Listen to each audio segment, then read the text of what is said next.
2024년 7월 16일 MIN 뉴스입니다. 출범하자마자 지지율이 추락한 윤석열 정부가 각종 설화에 휩싸이며 휘청거리고 있다.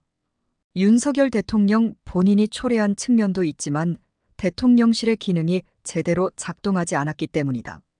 윤 대통령 본인의 주장처럼 대통령을 처음 해봐서 익숙하지 않아 실수할 수 있겠지만 대통령을 보좌한 경험이 있는 참모는 그런 유형의 변명을 해서는 안 된다. 윤 대통령이 실수를 반복해 저지르지 않도록 충원을 해야 할 참모가 입을 닫으면 해결 방안을 찾을 수 없다. 현재 대통령실에 근무하는 공무원 중에서 정부 문제를 내부 고발을 통해 해결책을 찾자고 부르짖을 용기가 있는 참모는 전혀 보이지 않는다. 참모 경질론이 나오는 이유다. 과거 윤 대통령과 근무해본 경험이 있는 인사들의 지적처럼 대통령이 받아들일 자세나 준비가 안 되어 있을 수도 있다. 하지만 대통령실에 근무하는 어공이든 늘공이든 자리에 연연해 내부 고발을 두려워해서는 안 된다. 대통령이 자신의 직무를 완벽하게 수행하지 못하면 나라가 위태로워지고 국민이 불행해지기 때문이다. 부패하고 교만한 공무원 척결에 필요한 내부 고발. 중국 1만 년 역사에서 가장 존경받고 있는 학자인 공자는 좋은 약은 입에 쓰지만 병에 이롭고 충성된 말은 귀에 거슬리지만 행하는데 이롭다고 말했다. 누구나 주변 사람들이 자신에게 거슬리는 말로 잘못을 지적할 때 흔쾌히 수용하기 어렵다는 의미다. 고려 광종이 958년 중국 후주 출신인 쌍기의 건의를 받아들여 과거제를 도입한 이후 한반도에서 과거 시험은 공무원 등용문으로 자리매김했다. 현재도 변호사 시험, 행정고시 등은 일반인이 권력과 재산을 쟁취할 수 있는 출세 사다리라는 인식이 강하다. 공시족이 사라지지 않는 이유이기도 하다.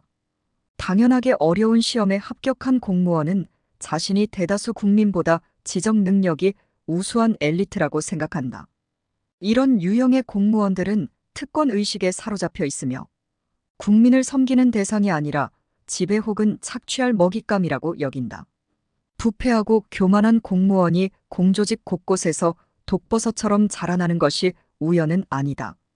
이러한 결과 1948년 대한민국이 건국된 이후 국민으로부터 존경을 받았던 공무원은 드물다. 국가의 법령에 따라 주어진 임무만 성실하게 수행하면 얻을 수 있지만 불행하게도 그러한 노력을 하려는 공무원도 찾아보기 어렵다. 소위 말하는 탐관오리가 넘치는 현실을 잘 설명해준다.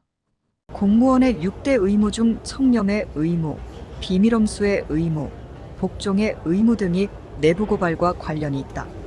내부고발은 조직 내부의 각종 비리 및 부정행위가 원인이기 때문에 청렴의 의무만 잘 지켜도 발생하지 않는다.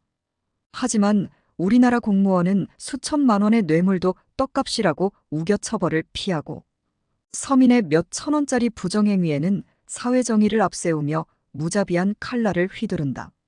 직위가 높을수록 혹은 권력기관에 근무할수록 부정행위에 대한 무감각해지는 이유다.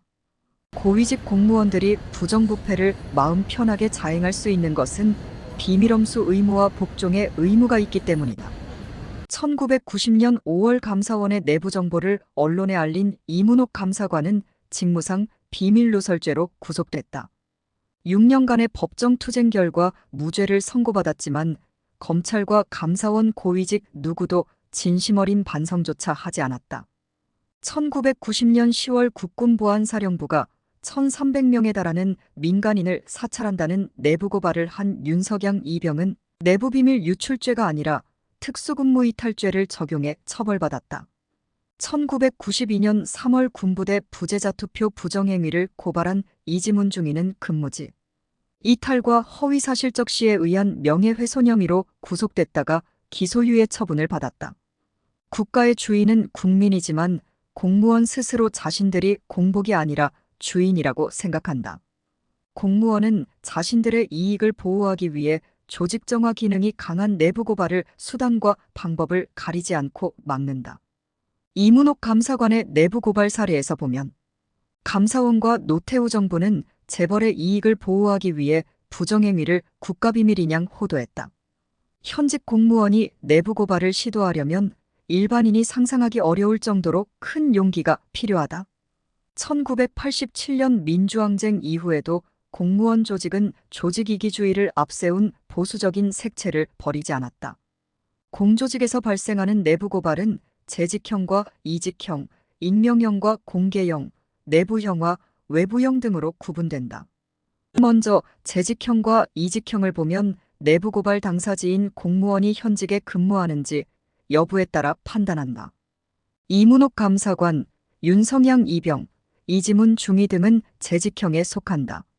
반면에 2018년 문재인 정부의 공기업 인사개입 및 국채 발행 강요 논란을 공개한 신재민 전 기획재정부 사무관은 이직한 이후 내부 고발을 했다. 다음으로 익명형과 공개형은 내부 고발자가 자신의 신분을 밝히는지 여부에 따라 정해진다.